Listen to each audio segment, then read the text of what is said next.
Panig ngayon sa Gilas team ang resulta ng mga friendly games at nakikita natin na talagang mananalo ang Gilas sa first round ng OQT o Olympic Qualifying Tournament. Talo ang Georgia sa number 68 na Cameroon sa FIBA rankings. 1 point ang lamang ng Cameroon. Malaking upset ang kanilang nagawa kontra sa team ng Georgia na nasa rank 23 ng FIBA. Maging sa friendly game ng Georgia laban sa team ng Italy ay talo ang Georgia at ang score ay 79-68. 11 points ang lamang ng Italy at noong nakalaban ng Gilas ang Italy sa FIBA World Cup ay 83-90 ang score, 7 points ang lamang ng Italy. Sa dalawang game results na ito na kinabibilangan ng Italy at Gilas ay makikita natin na kakayanin nga rin ng Gilas na manalo laban sa team ng Georgia. Lalong-lalo na nga at nasubukan na ng Gilas ang number 15 na Poland sa FIBA ranking at muntikan nilang talunin ang team na ito. Number 23 ang Georgia sa FIBA ranking, sa 15 naman ang Poland at kung ako lang ang tatanungin, mananalo ang Gilas laban sa team ng Georgia at base na rin sa scouting report na nakita natin ay posible na mangyari na manalo talaga ang Gilas laban sa team ng Georgia. Talagang nakaka-excite ang laro ng Gilas sa OQT o Olympic Qualifying Tournament. Nagpakita ang Gilas ng laro na kaya nilang manalo sa ganitong klase ng level ng kompetisyon sa basketball. Maging ang number 68 nga rin na Cameroon sa FIBA rankings ay nagawang talunin ang team ng Georgia. 1 point ang lamang ng Cameroon dito. Kaya naman excited na tayo sa laro ng Gilas kontra sa team ng Georgia, pero gusto natin na kunin na rin ng Gilas ang panalo sa kanilang first game laban sa team ng Latvia. Mahirap pero may kakayahan ng Gilas na gawin ito at gusto natin na mangyari ang bagay na ito, ang manalo ang Gilas laban sa team ng Latvia at Georgia sa Olympic Qualifying Tournament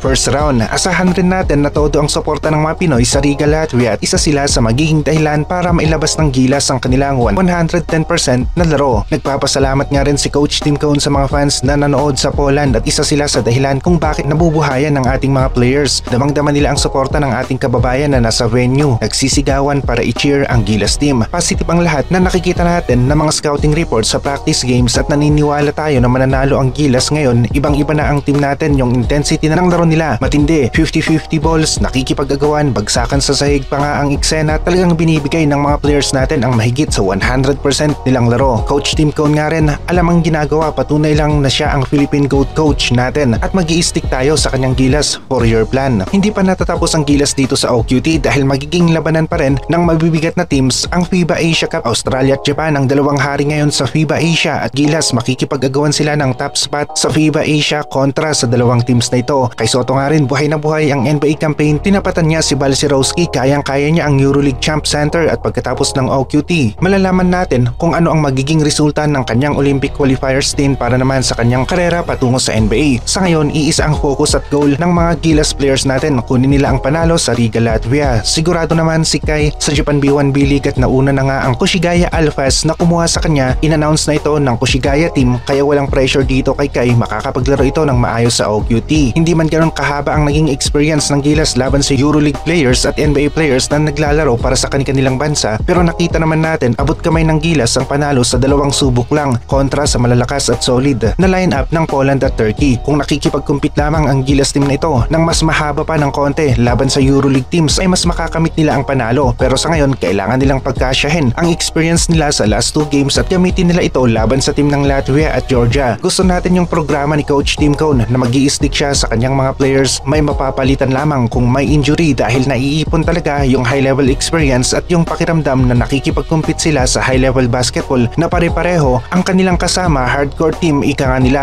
Walang sitwasyon na back to zero dahil improvement sa sistema ang nangyayari. Yung players rin natin hindi pa bago-bago kaya naman tuloy-tuloy talaga ang improvement ng buong team. Balikan natin ang last 2 games ng Gilas at sa ngayon alam na ng Gilas kung saan sila nalalamangan at ito ay sa crucial minutes ng 4th quarter at pwede nilang pabagalin ang tempo ng laro kapag dikitan ang score at mainit ang shooting ng kalaban at higpitan pa nila ang depensa. Kung ang Gilas naman ang mainit ang shooting sa crucial minutes ng 4th quarter at yung kalaban naman ang nagmimintis o inaalat nga rin sa opensa nila, idibilisan na ng Gilas ang tempo nang sa ganon ay tuluyan na ngang maiwan sa score ang Latvia o ang Georgia. Mas mainam kung kaya ng Gilas na tambakan ang kalaban sa una hanggang sa 4th quarter para hindi tayo nalalagay sa alanganin, di mas mabuti. At posible itong mangyari kagaya ng laro ng Gilas sa Poland, hindi lang nila napanatili ang magandang lamang nila hanggang sa 4th quarter. Pero nakikita natin na dito sa OQT kapag nakalamang ng maaga ang Gilas ay aalagaan ito ni Coach Tim Cone. Aagahan niya ang timeout kapag papahabol pa lamang ang kalaban nang sa ganon ay maputol na ang kanilang magandang momentum. Schedule na muna tayo ng laro para sa mga Filipino basketball fans at ang laro ng Gilas laban sa team ng Latvia ay sa July 4, 12 AM ng madaling araw o hating gabi Philippine time. Magkasunod ang laro ng Gilas at sa July 4 pa rin 8:30 naman ng gabi laban laban sa team ng Georgia. Sa unang laro pa lamang nila laban sa team ng Latvia ay kailangan na nilang manalo dahil na rin sa pagod na sila pagdating ng laro nila laban sa team ng Georgia. Hindi sapat ang pagitan ng laro para sa pahinga at konting preparasyon, kaya Gilas talagang inilagay sa dihadong schedule. Underdog na nga kontra sa mabibigat na teams, pati ba naman schedule nagsilbing handicap para sa Gilas team. Wala na ngang ibang option ang Gilas kung hindi ay kunin nila ang panalo laban sa team ng Latvia, at mas malaki ang chance rin nila na manalo kontra sa team ng Georgia, pero yung fatigue factor pwedeng makaapekto sa laro nila kontra sa team ng Georgia. Maging itong si Jiu Chu nga rin, hindi magpapadraft sa PBA, nagkaroon na ng kontrata sa Japan B-League. 1.7 million pesos ang sahod niya kada buwan. Malakihan nga rin ang offer sa kanya at mas matcha-challenge nga rin siya laban sa 1 hanggang sa 3 imports dito sa B-League. Magandang nakikita natin na resulta ng mga friendly games at panig ito sa Gilas. Nakatikim rin ng talo ang Latvia at Georgia, maging ang Gilas talo pero nagkaroon sila ng chance na manalo sa kanilang friendly game, at ngayon nga ay ito na ang tamang oras para sa panalo. Magsisimula na ang Olympic qualifying tournament. Nasa magandang kondisyon ang mga players natin, walang petik sa kanila, kada play do or die ang datingan, at alam nga rin ng Gilas team na ito